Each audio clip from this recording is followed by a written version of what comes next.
રોજ સાંજે જમવામાં શું બનાવવું એ પ્રશ્ન દરેકનો છે અને દરેકના ઘરનો છે. Hello friends, welcome to kitchen art. Friends, તો સાંજે પેટ ભરીને ખાઈ શકાય અને બધાની ફેવરેટ બની જાય તેવી સાંજ માટેની એકદમ નવી રેસીપી લઈને આવી છું. સારી વાત તો એ છે કે અહીંયા ના તો આપણે કોઈ મહેનત કરવાની છે, ના કોઈ પ્રી પ્લાનિંગ કરવાની છે. બસ ઘરમાં રહેલા ઇન્ગ્રેડિયન્ટ્સમાંથી જ ઝટપટ આ રેસીપી બની જાય છે અને મોટાને તો ભાવશે, વળી નાના બાળકો પણ માંગીને ખાશે, એટલી ટેસ્ટી બને છે. તો ચાલો બધી ટ્રીક અને ટિપ્સ સાથે રેસીપી શરૂ કરીશું. રેસીપી સારી લાગે તો લાઈક અને શેર કરજો. મારી ચેનલ ઉપર નવા હોય અને મારી ચેનલને હજુ સબસ્ક્રાઈબ ન કરેલ હોય તો સબસ્ક્રાઈબ કરી બાજુનું બેલ બટન દબાવવાનું ભૂલશો નહીં, જેથી કરીને તમને મારા નવા વિડીયોનું નોટિફિકેશન મળતું રહે.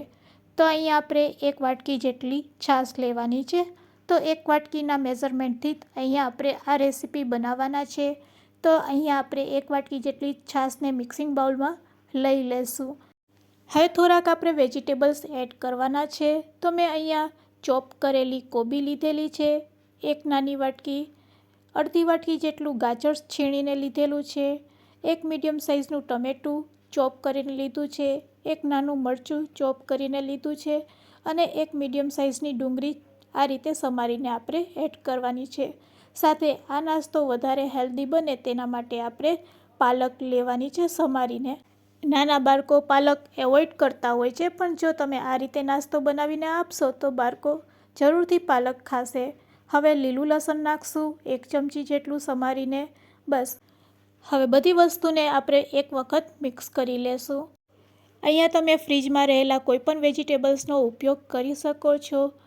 કોબીની જગ્યાએ દૂધીનો ઉપયોગ કરી શકો છો અને પાલકની જગ્યાએ કોથમીરનો પણ ઉપયોગ કરી શકો છો. તો એકવાર મિક્સ કર્યા પછી હવે આપણે તેમાં મસાલા એડ કરવાના છે. તો સૌથી પહેલાં આપણે સ્વાદ મુજબ મીઠું એડ કરી દઈશું, ચપટી લાલ મરચું પાવડર અને અડધી ચમચી હળદર પાવડર એડ કરશું. સાથે એડ કરશું સાંભાર મસાલો. આ સાંભાર મસાલો મેં ઘરે બનાવેલો છે. જો તમારે ઘરે બનાવવો હોય તો તેની લિંક હું ડિસ્ક્રિપ્શન બોક્સમાં આપી દઈશ. તો ફ્રેન્ડ્સ, આ રીતે આપણે મસાલાને પણ છાશ સાથે અને વેજીટેબલ સાથે મિક્સ કરી લેશું. હવે આપણે એક તડકો લગાડવાનો છે. તેના માટે આપણે 1 ચમચી જેટલું તેલ જોશે. તો વઘારિયામાં આપણે તેલ ગરમ કરી લેશું. તેમાં થોડુંક જીરું કકડાવી લેશું અને અડદની દાળ અને ચણાની દાળ અડધી ચમચી તેમાં એડ કરશું. સાથે ચપટીક હિંગ અને લીમડાના પાન 5 થી 6 નંગ. આ રીતે વઘાર રેડી કર્યા પછી મિશ્રમાં એડ કરીને તરત જ લીડથી આપણે ઢાંકી દેશું અને લીડથી ઢાંક્યા પછી તેને 2 મિનિટ આ રીતે જ રહેવા દેશું.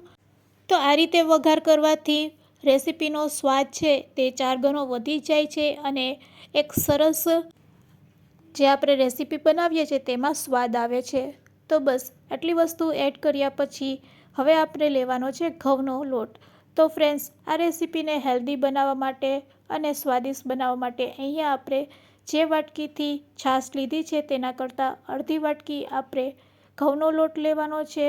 ઘઉંનો લોટ કકડો હોય તો વધારે સારું અને ન હોય તો રેગ્યુલર રોટલીના લોટમાંથી પણ તમે આ રેસીપી બનાવી શકો છો. અડધી વાટકી જેટલો અહીંયા આપણે ચોખાનો લોટ લેવાનો છે. એટલે કે 1 વાટકી છાશની સામે ઘઉંનો લોટ અને ચોખાનો લોટ મળીને 1 વાટકી જેટલો લોટ લેવાનો છે. ઘઉંનો લોટ કકરો ના હોય તો તમારે ચોખાને મિક્સર જારમાં ગ્રાઇન્ડ કરીને ચોખાનો લોટ કરકરો દળી લેવાનો અને તે એડ કરશો તો પણ રેસીપી એકદમ સરસ. તો બંનેમાંથી એક લોટ તમારે કરકરો આમાં એડ કરવાનો, જેનાથી તમે જ્યારે આ રેસીપી બનાવશો ત્યારે ખાવામાં ખૂબ જ મજા પડે છે. હવે જરૂર લાગે તો પાણી એડ કરવાનું અને પાણી એડ ન કરવું હોય તો તમે છાશ પણ એડ કરી શકો છો.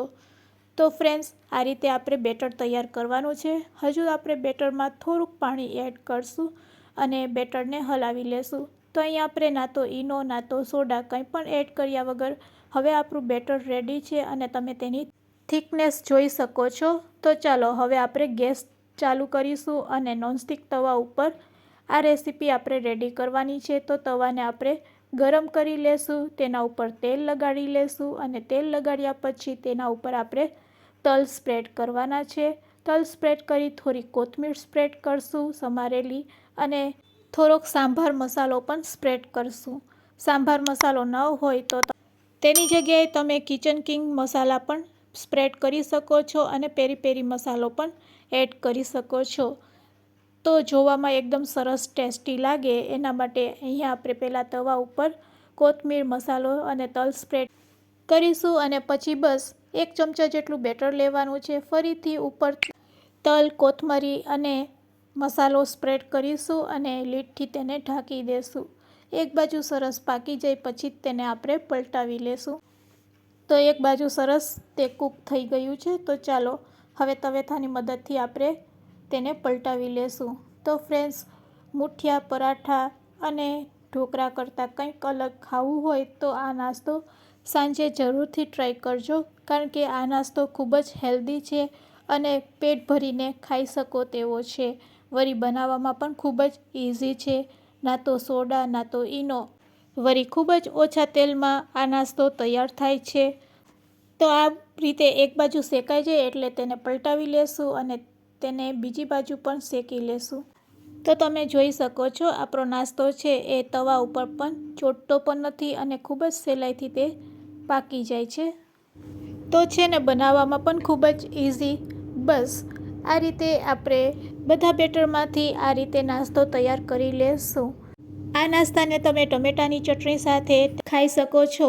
ટમેટાની ચટણી કઈ રીતે બનાવી તેની લિંક મેં ડિસ્ક્રિપ્શન બોક્સમાં આપેલી છે, તમે ત્યાંથી જોઈ શકો છો.